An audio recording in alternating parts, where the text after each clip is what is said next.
হ্যাঁ বলুন, তার কি অভিযোগ? আমি একটা চোরের বিরুদ্ধে এফআইআর করতে চাই। ছেলে চোর নাকি মেয়ে চোর?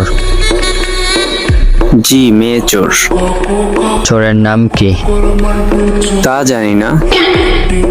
চোরের ঠিকানা? তাও জানি না। সে কি? তাহলে চোরের কোনো ফটো টটো আছে কি?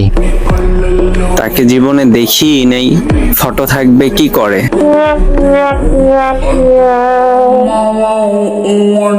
এই মিয়া, তাহলে এফআইআর করতে আইছেন কেন? সে আমার সিম কার্ড চুরি করছে।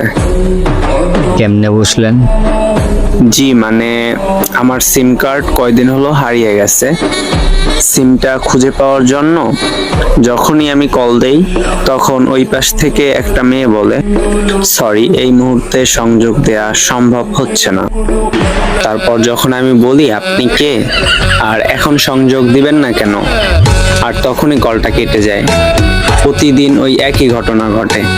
এবার বলুন তো, চোরটাকে ধরা যায় কিভাবে?